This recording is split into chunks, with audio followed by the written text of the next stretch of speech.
To me, my sister Sandra was a 10, long before the actress Bo Derek was crowned with the title.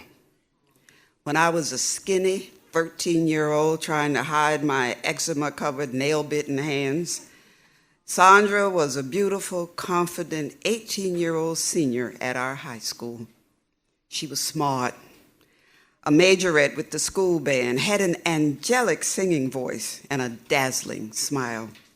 Everybody liked her, even the boys in my 9th grade class. One asked me whether I'd look like my sister when I grew up. Little did he know that was my fervent dream. Where Sandra had curves in all the right places, I had none. Where my soft, fine hair frizzed from the South Carolina humidity, refusing to hold the press from a hot straightening comb, Sandra's thick black hair grazed her shoulders and lay in soft curls around her blemish-free face, emphasizing her Cleopatra eyes.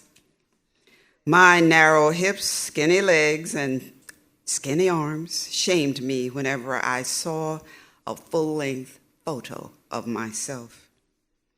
Our 2 older sisters and I knew that Sandra was our mother's favorite, but we felt no rancor. She was our favorite too.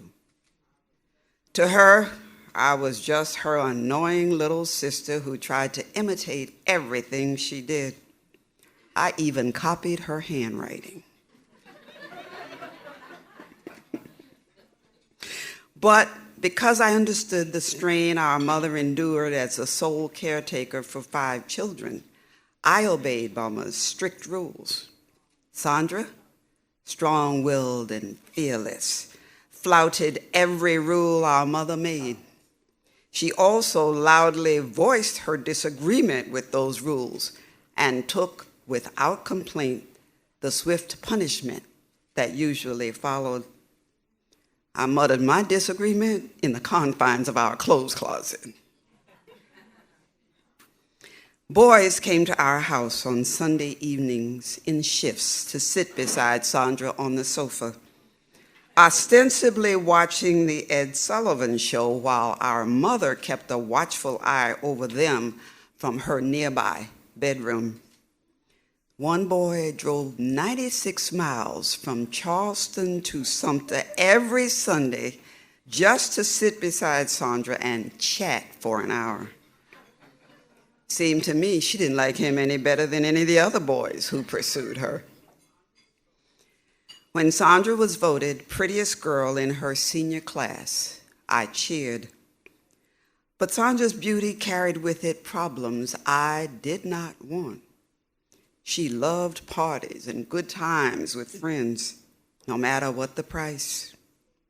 As soon as she escaped our mother's watchful eyes, she spiraled from being valedictorian of her graduating class to failing her freshman year at Howard. When I asked her how she managed to fail every course, she said she never went to class. Instead, she went to every party in D.C. Despite everything, I still loved my sister. I even lent her my entire allowance the last time I saw her. Later, I eavesdropped on furtive telephone calls between our mother and my older sisters while they discussed Sandra's pregnancy and refusal to name the boy who had gotten her in trouble. They sent Sandra to a D.C. home for unwed mothers until her baby boy was born. She gave him up for adoption. After that, I didn't see Sandra for many years. When I did, she was still a 10, with a handsome husband and 2 beautiful little girls. One summer, several years later, as I lay on a blanket on a New Jersey beach, finally brave enough to wear my very first bikini, a young man paused and stared at me.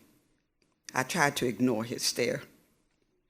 Finally, he came over and asked, "Are you Sandra White from Sumter, South Carolina?"